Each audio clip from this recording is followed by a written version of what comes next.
오늘은 춤추는 다윗 또 업신여기는 미갈에 대해서 말씀을 나누겠습니다.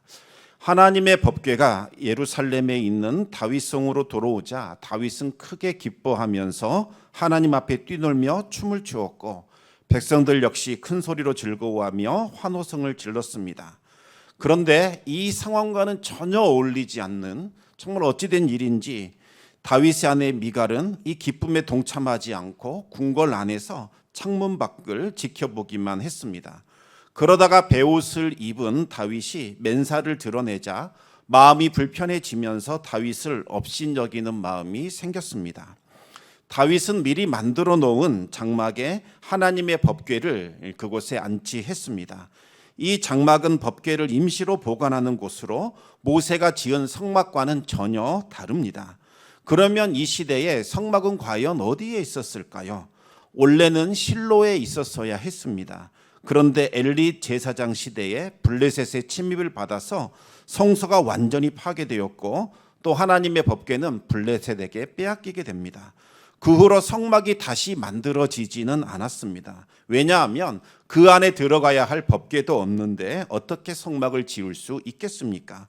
법궤도 없고 성막도 없다는 것은 율법에 따라 제사가 드려지지 않았다, 이것을 의미하는 거지요. 물론 선지자 사무엘이 하나님께 제단을 쌓고 제사를 드리기는 했지만 사무엘이 드린 제사는 임시 방편으로 드린 제사였지 율법이 정한 절차와 방식대로 드리는 제사자운 제사는 아니었습니다. 그런데 그 후로 70년 만에 법궤가 이제 이스라엘의 통일 왕국인 수도 예루살렘으로 돌아오게 된 겁니다. 사무엘 시대에도 하지 못했고 사울 시대에도 하지 못했던 그 일이 이제 다윗 시대에 이르러 이루어지게 된 겁니다. 법궤가 예루살렘으로 돌아온다. 이것은 정말 특별한 일이 일어났다는 것을 의미합니다. 다윗이 남과 북으로 나뉘어졌던 이스라엘을 하나로 통일시킨 후에 가장 먼저 했던 일이 바로 수도 예루살렘을 건설하는 일이었습니다. 예루살렘을 정복하여 이스라엘의 수도로 삼은 거지요. 지금까지 이스라엘은 남쪽과 북쪽으로 나뉘어져 있었습니다.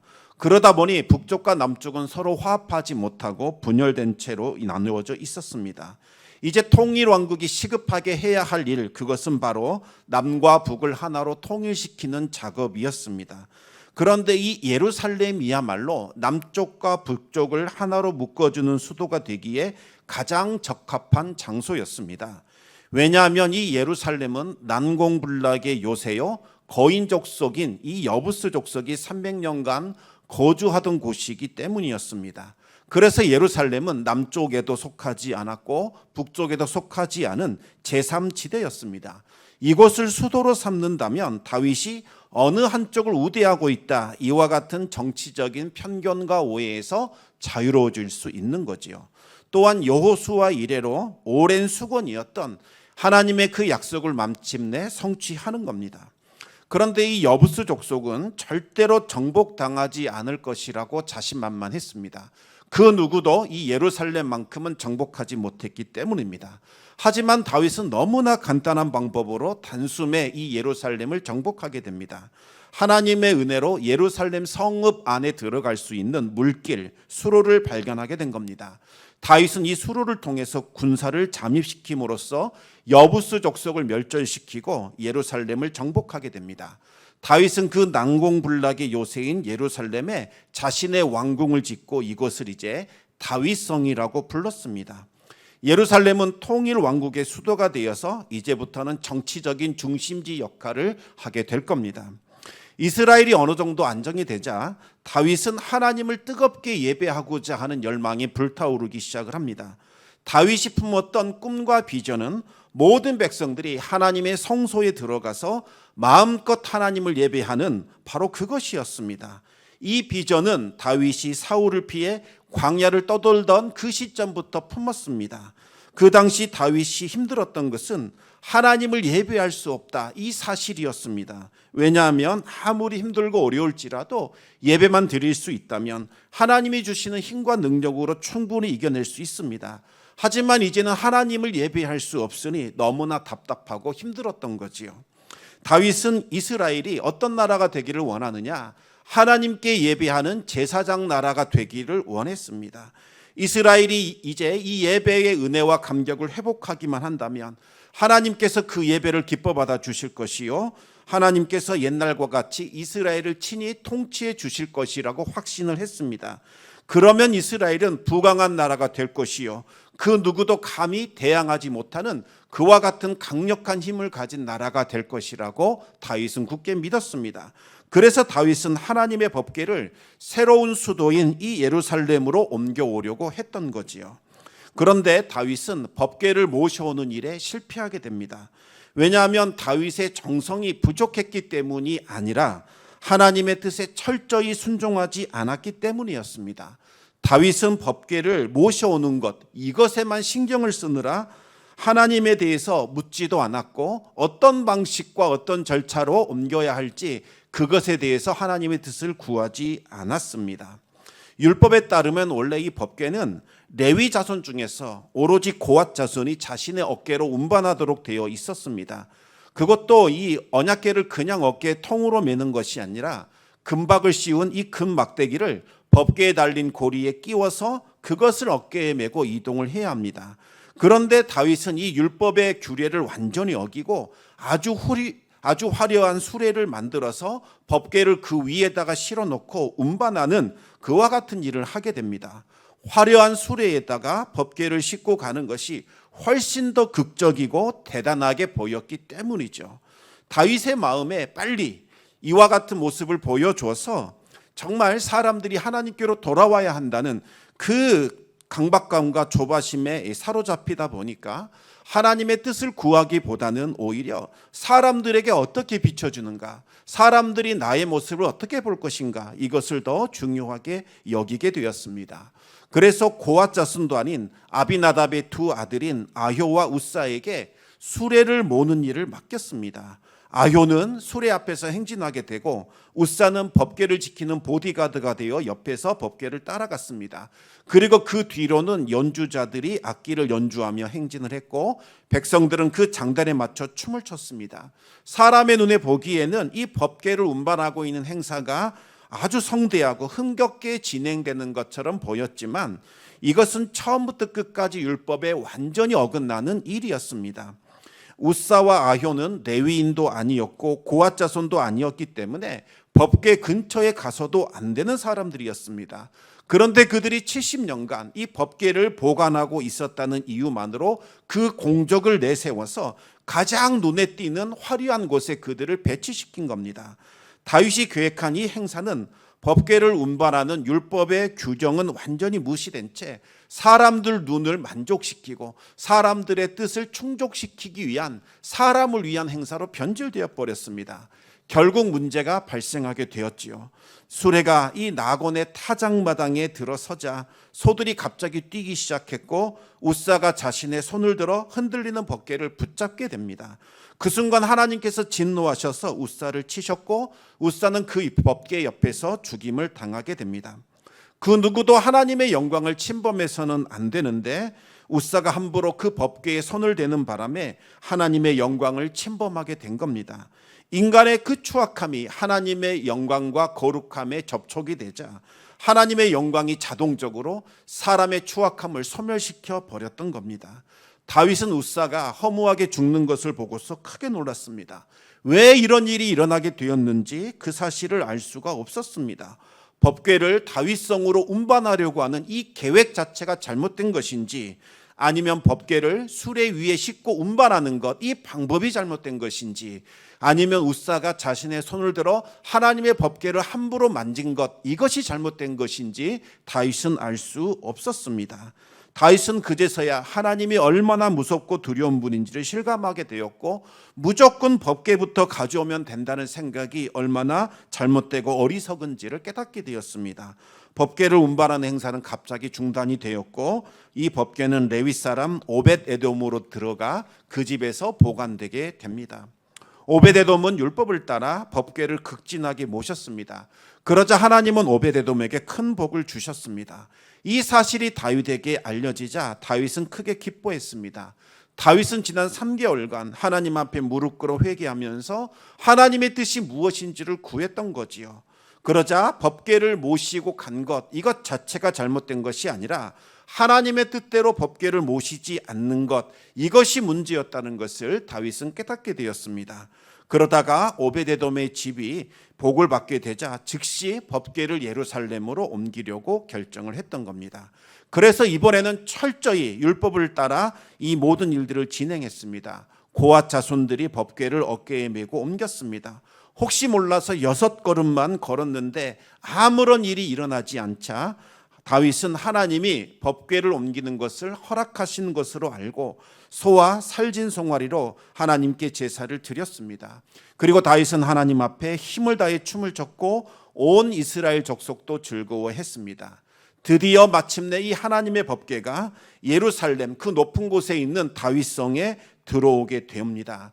다윗은 이미 준비한 임시 장막 안에 하나님의 법궤를 안치했습니다. 다윗은 제사장들에 명하여 번제와 화목제로 봉헌식을 드리게 했습니다. 번제는 이스라엘 백성들이 하나님을 온전히 헌신한다, 이러한 의미로 드리는 제사이고, 화목제라는 것은 그동안 멀어졌던 하나님과의 관계, 다른 사람과의 관계를 회복하여 화목하게 하는 그와 같은 제사입니다. 다윗은 제사장들에게 하나님의 이름으로 백성을 축복하게 했고, 백성들에게는 떡 하나, 고기 한 조각, 건포도 떡 한 덩이씩 나누어 주게 했습니다. 원래 이 화목 제물을 드린 후에는 제사에 참여한 사람들이 그 제물을 나누어 먹도록 되어 있는데, 음식을 함께 나눈다, 이것은 이제 하나님과 우리가 화목하게 되었다, 그리고 백성들도 하나님 안에서 하나가 되었다, 이와 같은 의미가 있습니다. 이제 이것으로서 이제 이스라엘은 정치적으로도 영적으로도 하나가 될 수 있었습니다. 백성들은 기쁘고 즐거운 마음으로 각자의 집으로 돌아가게 됩니다. 법궤가 다윗성으로 무사히 들어오게 되자 다윗은 기쁜 마음을 주체할 수가 없었습니다. 다윗은 가족을 축복하기 위하여 자신의 궁궐로 들어오게 되지요. 그런데 들어가자마자 미갈이 먼저 나와서 다윗을 맞이하게 됩니다. 그러더니 미갈은 절대로 하지 말아야 할 말을 다윗에게 하게 됩니다. 우리 사무엘하 6장 20절 말씀을 저와 같이 읽겠습니다. 다윗이 자기의 가족에게 축복하러 돌아오매 사울의 딸 미갈이 나와서 다윗을 맞으며 이르되, 이스라엘 왕이 오늘 어떻게 영화로우신지, 방탕한 자가 염치 없이 자기의 몸을 드러내는 것처럼 오늘 그의 신복의 계집종의 눈앞에서 몸을 드러내셨도다 하니.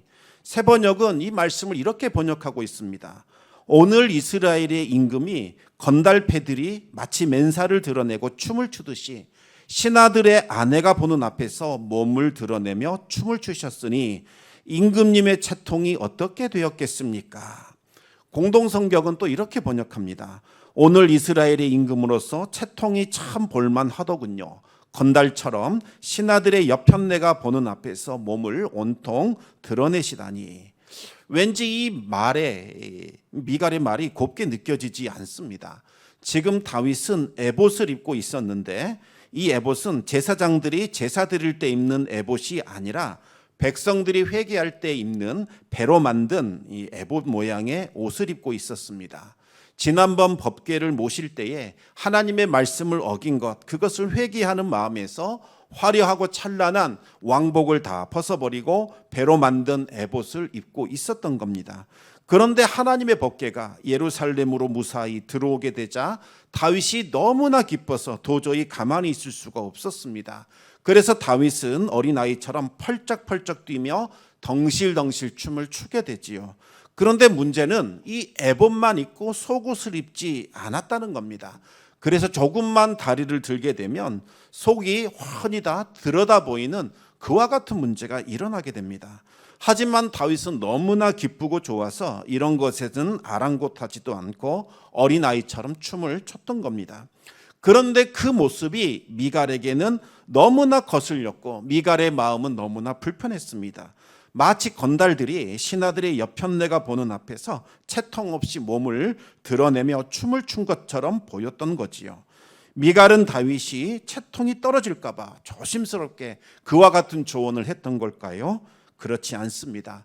지금 미갈의 심사는 아주 뒤틀려 있습니다. 다윗을 조롱하고 업신여기는 마음으로 면박을 주기 위하여 그와 같은 말을 하고 있는 겁니다. 왜 미갈은 이 법궤를 옮겨오는 영화롭고 이 기쁜 날에 굳이 다윗을 비난하고 조롱했던 걸까요? 학자들은 미갈에게 아주 깊은 상처와 열등감이 있었는데 그것이 그 자리에서 그대로 표출되었다, 이렇게 말씀하고 있습니다. 과연 다윗과 미갈 사이에 어떤 사연이 있었고 어떤 갈등이 있었을까요? 미갈은 다윗의 첫 번째 부인이었습니다. 그리고 한때는 다윗을 너무나도 뜨겁게 사랑했던 여인이었습니다. 미갈이 다윗을 사랑한다, 이 사실을 알게 된 아버지 사울은 다윗과 미갈을 결혼시킵니다. 그런데 원래 사울의 의도는 두 사람을 결혼시키는 것이 아니라 미갈을 미끼 삼아 다윗을 블레셋의 손에 죽게 하는 것, 그것이 원래 목적이었습니다. 그런데 다윗이 블레셋과 싸워 이긴 결과로 사울은 어쩔 수 없이 미갈을 다윗에게 내어주게 되고 다윗을 사위로 맞이하게 됩니다. 하지만 그 후에도 사울은 여전히 다윗을 죽일 계획을 포기하지 않았습니다. 사울 왕이 매복조를 보내어 다윗을 암살하려고 하는 계획을 눈치챈 미갈이 다윗을 창문 밖으로 달아내려 피신시켰습니다. 이와 같은 행동은 자신의 생명을 담보로 잡는 아주 위험한 행동이었습니다. 미갈은 자신의 생명을 바쳐서 다윗을 사랑했고 다윗을 위해서라면 어떠한 희생도 기꺼이 감수했습니다. 다윗은 이제부터 사울을 피하여 도망치는 도망자 생활을 하기 시작을 합니다. 미갈은 다윗을 기다리면서 언제 자신을 데려고 올까, 언제 다윗에게서 기별이 올까 다윗을 애타게 기다리며 또 기다렸습니다. 하지만 아무 소식도 들려오지 않았습니다. 그러던 중에 마침내 다윗에게서 소문이 들려오는데 다윗이 이미 2명의 아내를 맞이했다는 소식이 들려오게 됩니다. 다윗은 나발의 아내였던 아비가일을 자신의 아내로 삼았고 곧바로 아히노압을 또 아내로 맞이하게 됩니다. 이 소식을 들은 사울 왕은 주저없이 자신의 딸 미갈을 발디엘이라는 사람에게로 시집 보내버립니다. 다윗과 미갈의 관계를 아예 정리해버린 거지요. 다윗에게 큰 상처를 받은 미갈도 순순히 아버지의 뜻을 따라 발디엘과 결혼 생활을 시작하게 됩니다. 이후로 미갈은 이제 다윗의 아내가 아니라 사울의 딸로 불리기 시작을 합니다.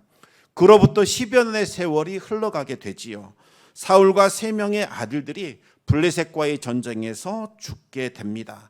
그리고 사울의 신복이었던 아브넬이 이제 실권을 잡게 되었고 사울의 넷째 아들 이스보셋을 왕으로 세워 사울 왕국을 통치하게 됩니다.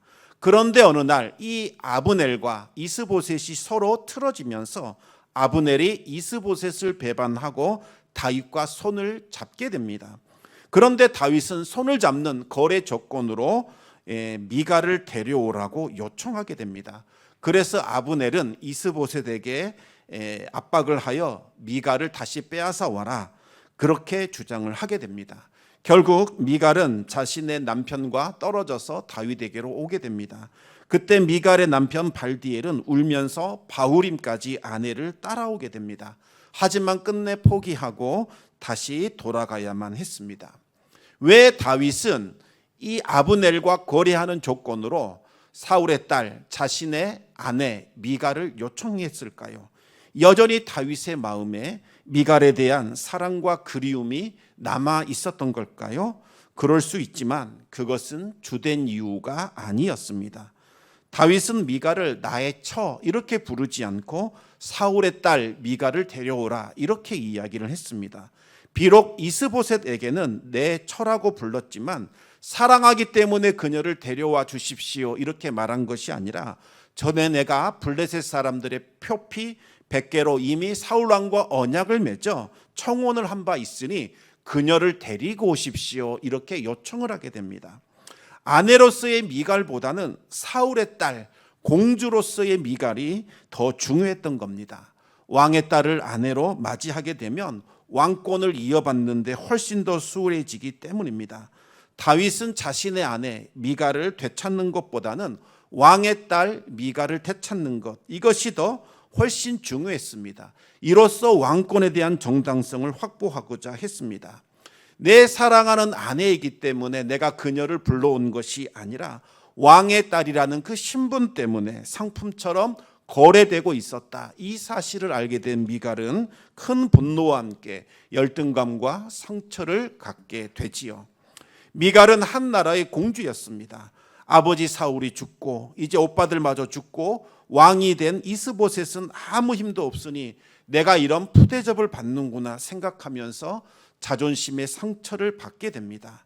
그러던 중 그나마 버팀목이 되었던 혈육 이스보셋마저도 부하들에게 배신을 당해 죽는 사건이 일어났습니다. 왜 부하들이 배신했는가 알아봤더니 바로 다윗 때문이었습니다. 다윗에게 잘 보이기 위하여 그의 부하들이 이스보셋을 죽이고 그의 목을 가져다가 다윗에게 바친 겁니다.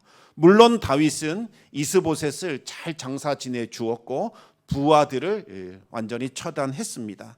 하지만 미갈의 입장에서는 이제는 다윗에 대한 좋은 감정이 하나도 남아있지 않게 됩니다. 미갈은 이제부터는 다윗의 아내로 살기보다는 사울의 딸로 살아가는 것을 선택하게 됩니다. 그래서 다윗의 처가 아니라 사울의 딸로 불리게 된 거지요. 미갈의 눈에 비친 다윗의 모습은 반역을 도모한 신하에 불과했던 겁니다. 아무리 좋게 보려고 해도 미천한 목동 출신의 불과한 사람으로 보였던 겁니다.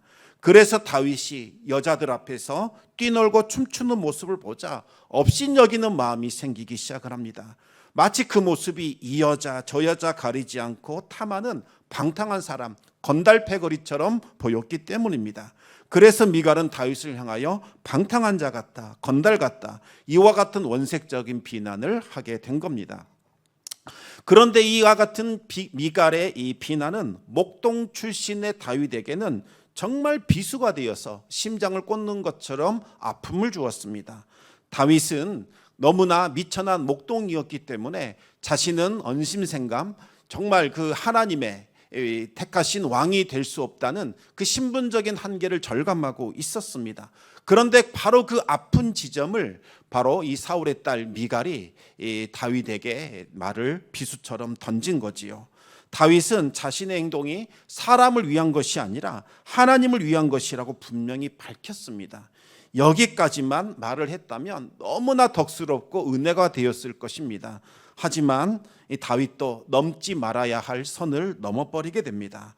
우리 함께 사무엘하 6장 21절과 22절 말씀을 같이 읽겠습니다. 다윗이 미갈에게 이르되 이는 여호와 앞에서 한 것이니라. 그가 내 아버지와 그의 온 집을 버리시고 나를 택하사 나를 여호와의 백성 이스라엘의 주권자로 삼으셨으니 내가 여호와 앞에서 뛰놀리라. 내가 이보다 더 낮아져서 스스로 천하게 보일지라도 내가 말한 바 계집종에게는 내가 높임을 받으리라 한지라. 다윗은 미갈의 심장에 비수를 찌르는 말을 하게 됩니다. 그로써 내가 주님 앞에서 그렇게 춤을 추었어. 그런데 주님은 그대의 잘난 아버지와 그의 온 집안을 마다하시고 나를 뽑으셔서 이스라엘을 다스리도록 통치자로 세워주셨어. 하나님께서 당신의 그 잘난 아버지를 버리시고 천하디 천한 나를 왕으로 선택해 줬다는 겁니다.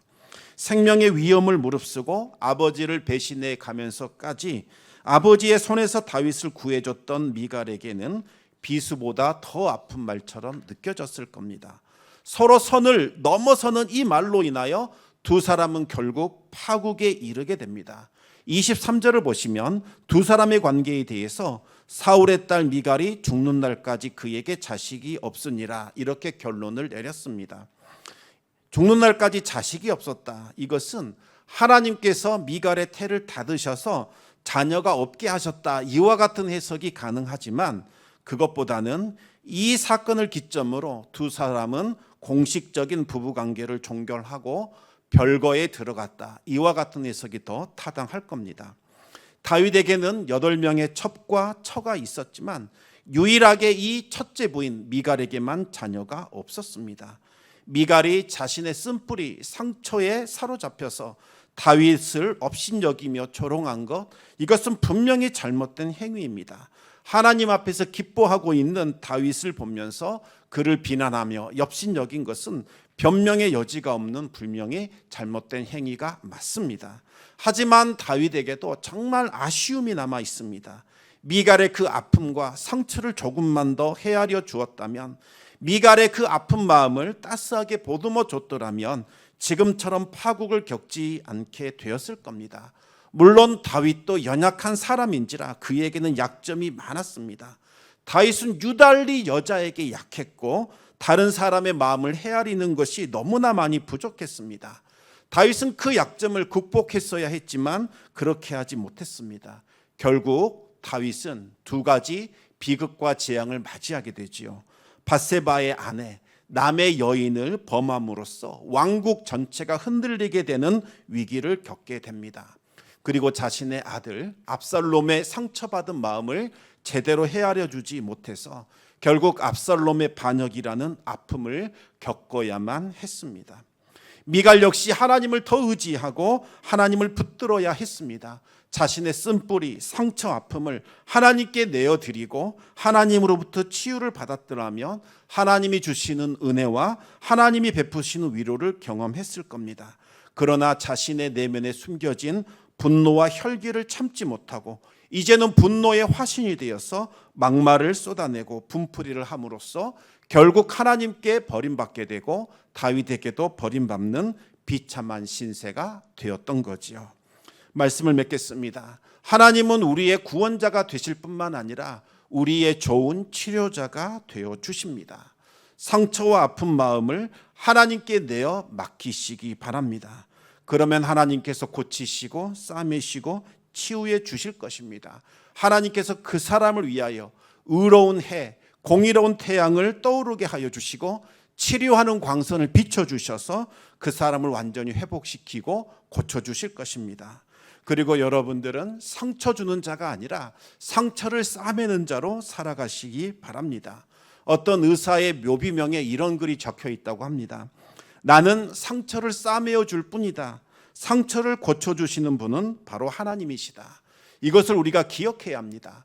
우리가 해야 할 일은 상처를 고쳐주고 치유하는 일이 아니라 다른 사람의 상처를 헤아리고 덮어주고 감싸주는 일, 그와 같은 일들을 해야 합니다. 그러면 하나님께서 그 사람을 고쳐주시고 회복시켜 주실 것입니다. 교회는 어떤 곳입니까? 상처를 만들어내고 분열시키고 아픈 곳을 찔러대는 그와 같은 말을 쏟아내는 곳이 절대로 아닙니다. 교회는 상처를 가려주고 아픔을 덮어주고 그 사람을 위로해주고 우리의 사랑으로서 그 모든 것을 덮어주는 곳, 그것이 바로 교회가 해야 할 일입니다. 상처를 들춰내고 아픔을 주면 절대로 그것은 하나님 기뻐하지 않으십니다. 상대방을 존중히 여기시기 바랍니다. 우리의 말과 우리의 행동이 분노와 혈기를 이기지 못할 때 강한 비수가 되어 상대방의 심령을 찌르고 그 사람을 죽는 지경에까지 이르게 될 겁니다. 늘 하나님 앞에 기도하며 상대방을 나보다 더 나은 존재로 존중히 여기시기 바랍니다. 그리고 상대방의 상처가 보인다면 그것을 감싸주시고 상대방의 아픔을 보듬어 주시기 바랍니다. 그러면 하나님께서 그 사람을 통하여 치유를 베푸시고 회복을 일으키시고 다시 고쳐지는 역사가 일어나게 될 겁니다. 오늘 하루도 우리 하나님과 동행하심으로 하나님의 치유와 회복을 드러내는 귀하고 복된 생명의 삶을 살아가시기를 우리 주님의 이름으로 축원합니다. 이 시간 우리 말씀을 기억하며 함께 기도하기를 원합니다. 우리 안에도 얼마나 많은 쓴뿌리가 있고 우리 안에 얼마나 많은 분노가 있고 상처가 있습니까? 상대방이 나에게 그 말을 해주면 우리는 분노와 혈기를 이기지 못하고 막말, 정말 상처 주는 말, 아픔 주는 말, 상대방 내면에 깊이 감추어졌던 그 상처를 들추어내는 그와 같은 일들을 우리가 저지르게 됩니다. 그러나 그와 같은 일은 결코 해서는 안 되는 일입니다. 그 말이 별것 아닌 것처럼 보이지만 결국 그것이 부메랑으로 우리에게 돌아오기 때문이지요. 다윗은 마땅히 미갈의 마음을 헤아려야 했었습니다. 미갈의 말 속에서 자신의 행동을 바라보며 고쳤어야 했습니다. 그러나 다윗은 아무렇지도 않은 척 그렇게 지나가 버렸습니다. 그리하여 결국 밧세바 우리아의 아내를 범하는 간음의 죄악을 저지르게 되었고, 자신의 사랑하는 아들 압살롬의 마음을 헤아리지 못하고 그의 마음을 보듬어 주지 못한 결과 아버지에 대한 반감을 품고 반역을 일으키는 그와 같은 가정이 풍비박산나는 아픔을 겪게 됩니다. 하나님, 이제 우리에게 하나님의 마음을 부어주십시오. 치유하게 하여 주시고 상처 입은 자들을 싸매어주게 하여 주시고 존중하게 하여 주시고 기도하는 자가 되게 하여 주시고, 우리의 말이 정말 회복되는 말, 치유하는 말, 살리는 말, 고치는 말 나올 수 있도록 주 하나님 역사하여 주시옵소서. 우리 같이 기도하며 주님 앞에 나아가겠습니다.